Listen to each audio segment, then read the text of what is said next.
that you can have with me, of a city that shines. Well, welcome to edition 1 of the City Church podcast. My name is Paul Pettifer. We are in the intergalactic offices of the City Church here at 2712 Lake Street. We were going to measure the office yesterday, Sam, to see exactly how many square feet it is. I think it's got to be at least like 40 square feet, something like that. And with me today would be Samuel Turner. Give it up. It's at Samuel Turner. Or what is it? Is it at Samuel Turner? Twitter handle? Yeah. And then the ever awesome Ryan Nugent. And Ryan, isn't your middle name Craig? Ryan C. Nugent, isn't it? Is that your Twitter handle? You don't know Twittering yet. Twitter.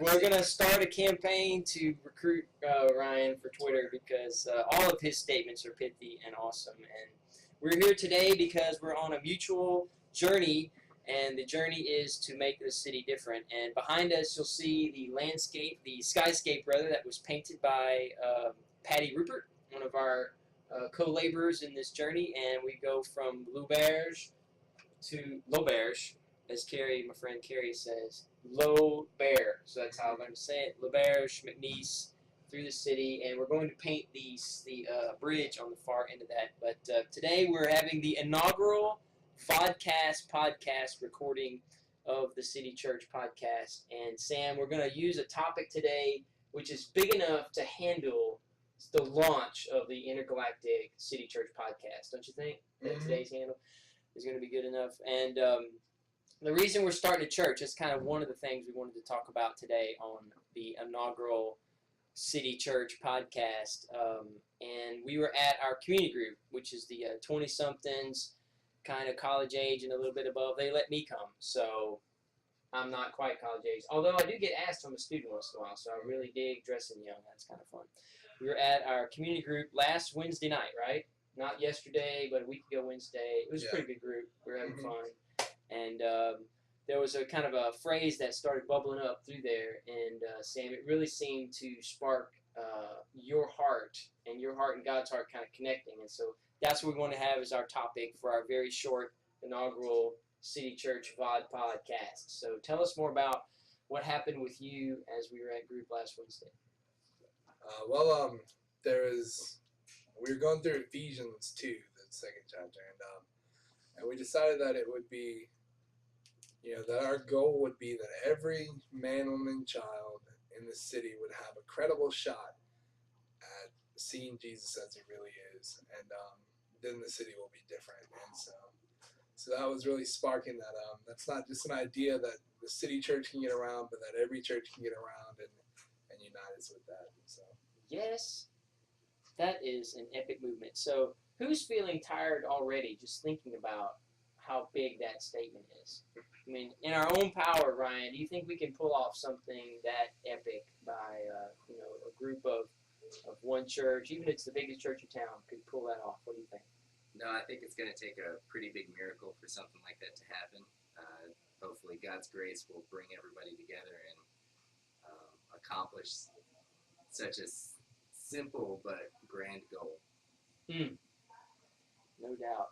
Well, we went on a journey in January, and the journey in January gave us a little glimpse of what it would look like.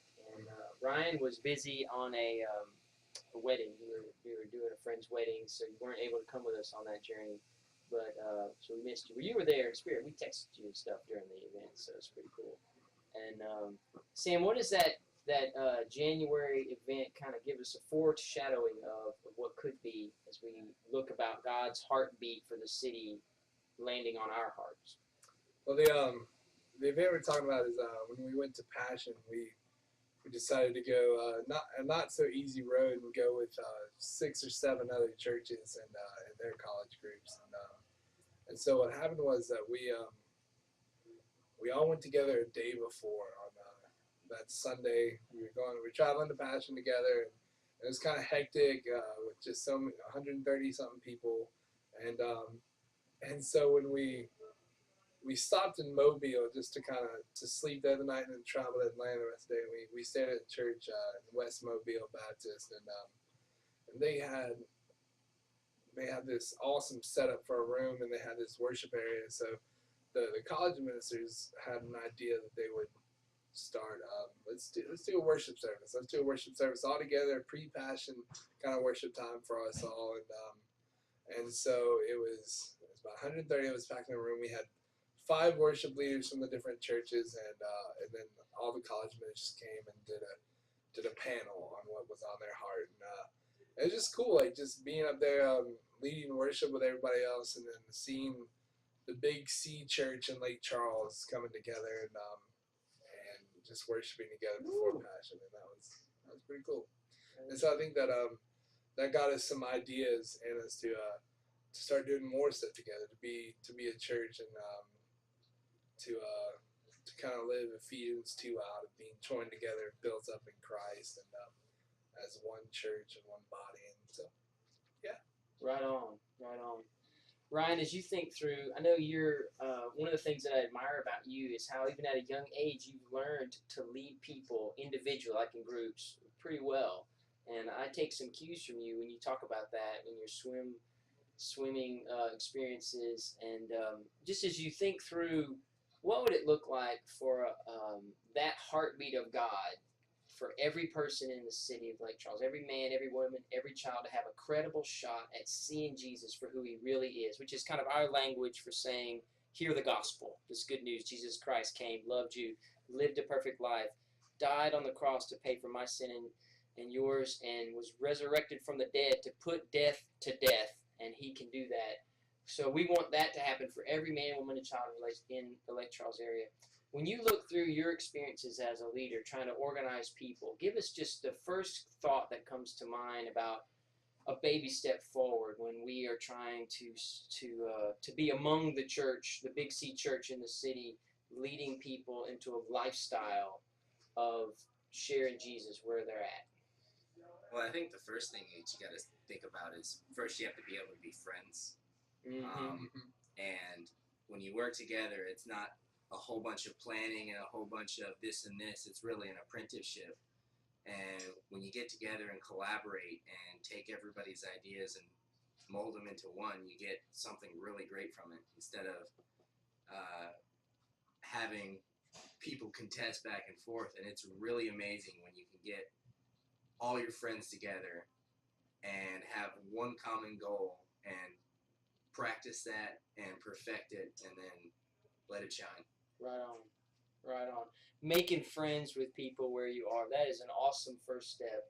Leadership is influence, and when you make friends with people, they start liking you and trusting you, and you get a voice into their life. And so I've watched you guys do that with your friends. Each of you have had people in your lives that you've made friends with and have invested in those relationships, and God's at work in that. So that's what we want to see, is a city different, and we want our slice of that as a small C church in the city is going to be largely using relationships to influence people and help them see Jesus more accurately. Maybe deconstruct some bad things that they've, some misconceptions rather that they've had about who Jesus is, and represent Jesus accurately.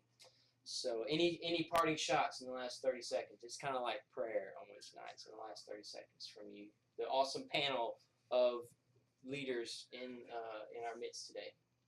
I just want to talk about the things that have come out of that meeting at that worship service. Is that about a year ago, us even talking about churches coming together would not have happened. Like that would have been a thing in our actions or our daily lives. We wouldn't actually do that. And so but this year things have changed, and we're actually talking about doing a worship service on campus and uniting the churches through the college, just because we see each other every day, and we're around each other, and so that's the easiest and